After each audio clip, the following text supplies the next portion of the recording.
राष्ट्रीय राजपूत करड़ी सेना के अध्यक्ष सुखदेव सिंह गोगा मेडी मामले में हर रोज नए नए खुलासे हो रहे हैं। पुलिस लगातार उनसे कड़ाई से पूछताछ भी कर रही है और अब इस मामले में बड़ी अपडेट एक बार फिर से सामने आई। सुखदेव सिंह गोगा मेडी केस में एक लेडी डॉन पूजा सैनी की प्रमुख भूमिका बताई जा रही है। सुखदेव सिंह को मारने से पहले पूजा और उसके पति ने ही शूटर नितिन फौजी और रोहित के लिए हथियारों का इंतजाम किया था और उन्हें अपने किराए के फ्लैट में पनाह भी दे रखी थी।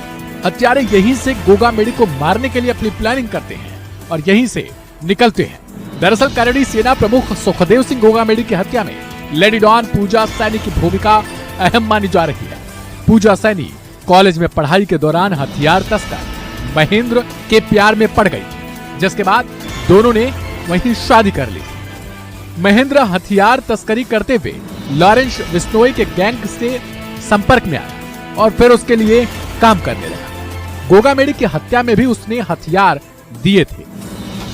आज तक पर छपी एक रिपोर्ट के मुताबिक पूजा सैनी और महेंद्र ने न सिर्फ गोगा मेडी की हत्या से करीब एक हफ्ते पहले अपने फ्लैट में नितिन फौजी के रुकने की व्यवस्था की थी, बल्कि दोनों पति पत्नी ने ही हत्या के लिए जिगाना पिस्टल जैसा हथियार का भी इंतजाम किया था।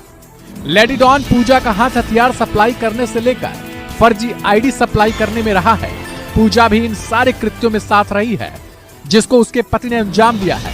इतना ही नहीं, आरोपी महेंद्र अपनी पत्नी पूजा को लग्जरी गाड़ी में लेकर हथियारों के सप्लाई करने निकलता था, ताकि किसी को शक भी ना हो कि महेंद्र की यह दूसरी शादी है। जी हाँ, इससे पहले भी महेंद्र की एक शादी हो चुकी है। कहा जा रहा है कि हथियार की सप्लाई के दौरान ही ये दोनों एक दूसरे के बेहद करीब आए थे और फिर शादी की थी। जांच में यह भी पता चला है कि गोगा मेडी हत्याकांड में शूटरों के पकड़े जाने के बाद महेंद्र हथियारों का पूरा जखीरा लेकर फ्लैट से फरार हो चुका था। पूजा और महेंद्र हथियार की सप्लाई के दौरान फर्जी आईडी का भी इस्तेमाल करते थे और नाम बदलकर हर जगह पर ठहरते थे। पूछताछ में यह भी खुलासा हुआ है कि गोगा मेडी की हत्या के बाद भागने के लिए 20,000 रुपए की बाइक पहले से ही खरीदी गई थी, जो दूसरे शूटर रोहित ने खरीदवाई थी। इन शूटरों ने नवीन शेखावत के कारण ही गोगा मेडी के घर तक पहुंचे में सफलता पाई। कुछ ही मिनटों की देरी में गोगा मेडी की हत्या कर शेखावत को भी गोलियों से भून डाला था। यानी जैसे जैसे मामला आगे बढ़ रहा है, वैसे वैसे नित नए खुलासे हो रहे हैं। केस की जांच के लिए एसआईटी का भी गठन किया गया है। लिहाजा अभी और इंतजार करना होगा और देखना होगा कि आगे कौन सा ऐसा खुलासा है जो होना अभी बाकी है। हो सकता है इससे भी अधिक चौंकाने वाले खुलासे सामने आए।